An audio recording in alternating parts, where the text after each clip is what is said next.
In this video, we're going to take a look at UConn's recent signing of Blanca Quiñonez. Some background on her as well. How does she fit into the UConn roster? Or should I say, what does the UConn roster look like in 25-26 when she comes to UConn? In addition, there's only one spot left on the roster. We'll take a look at that and see the two remaining recruits that they still reportedly have interest in. But before we start, if you enjoy the content, then please consider subscribing to the channel and giving the video a like. All right, let's get into this. So Blanca Quiñonez is an athletic 6'1" wing from Ecuador, and she announced on Instagram that she is committed to UConn. Now, some background on her. She started playing basketball when she was 5 years old. She has two brothers. Her mom wanted to send her to a sports camp, her and her brothers. She chose basketball because her mom played basketball, and she said she just got better and better. She has been at one of the WNBA training academies. Betty Lennox, an ex-WNBA player, when she was 15, she was there, and Lennox was effusive with praise. She was comparing her to Tamika Catchings and basically said it was a done deal. She's going to the WNBA. It is just a matter of time. She's amazing. I love everything about her. She can go inside, she can go outside. She outworks to her opponent. She loves playing defense. She loves getting to the rack.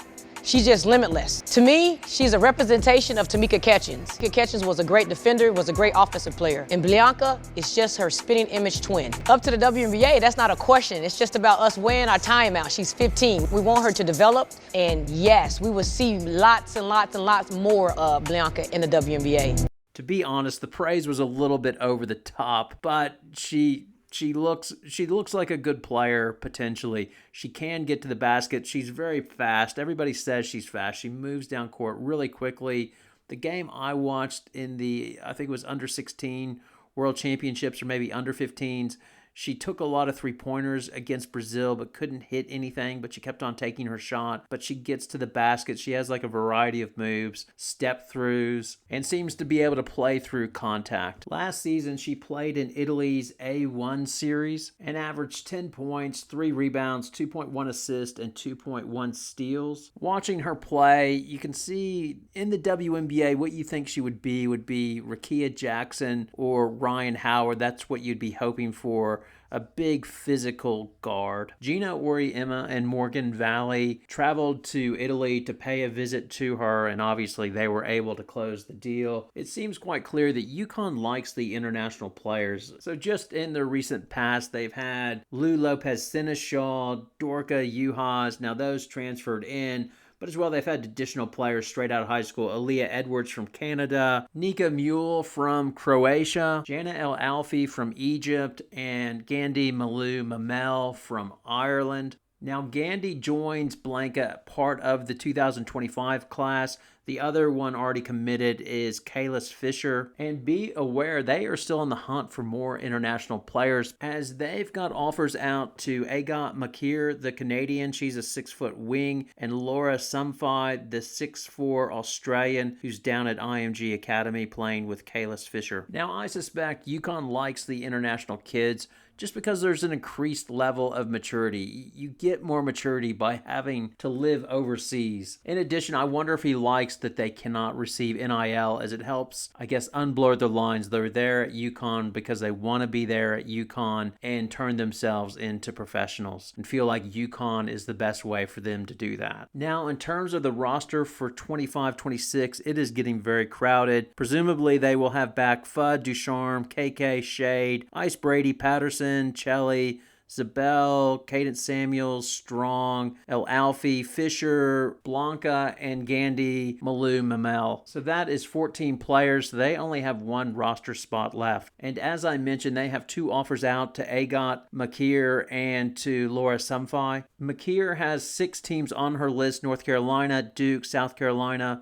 UConn, Kentucky, and Michigan State. Lara Somfai is down to 3. That would be Duke, Stanford, and UConn. Reportedly, she is visiting Duke and Stanford this week. So the question is, will more roster space develop through transfers or potentially injury redshirts? The concern is Gino did an update on injuries today, or the last press conference he did, basically saying that Fudd and Aubrey Griffin would not be ready at the start of the season, which kicks off on the 3rd of November. Patterson and Alfie are practicing right now. The one that's the big concern is obviously Caroline Ducharme. Oriema said she's trying to do as much as she can, and then we'll try to see how it feels. But for her, it's all kind of guesswork still. We'll see where it takes us. So unfortunately, that does not sound real good. I just don't know if they're just being super, super cautious, or when she starts running, does that aggravate her head and neck issues? But you could see that turning into a medical red shirt potentially. Hopefully it doesn't. You want her to be healthy and happy, but it is a concern that it's been that long and she's still not practicing. Just while I'm speaking on injuries, Morgan Shelley is out as well. They say it's a lingering hamstring issue, so she's not training right now. And Oriema says that he expects her to be back when the season starts, but lingering hamstring is something to keep your eye on. I just wonder if it's a back issue. Now, that's total speculation on my part, and hope I'm wrong, but it's been an ongoing hamstring issue for quite a while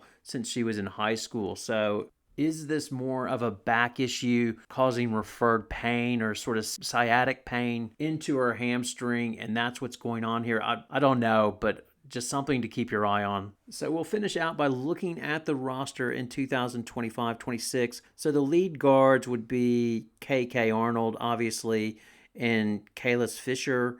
Then off guards likely would be Fudd, Shade, Zabel, Ducharme, hopefully if she stays healthy, to be determined. Power forwards would be Strong, Ice Brady, and Patterson. But really, it sounds like Strong could fit into any spot, really. Paige Beckers, I think, was calling her a big guard. So she's an all-rounder, so I'm not trying to pigeonhole her at power forward. And then the wings would be Chelly, Blanca, and Cadence Samuels. And then your centers, or post if you like it, would be El Alfie, who's 6'4", but she can play power forward potentially, and Gandhi Malou Mamel, who's 6'5". So looking at who they have on the roster potentially for 25-26, I think if it was a choice between Agot and Somfai, I think they would go with Somfai just because of her height would give them, I think that's where they would lean versus adding another wing. But again, it really depends on Ducharme, and it really, I admit, this is speculation because you don't know who's going to transfer out or who's going to be injured or anything like that. So it's way too early.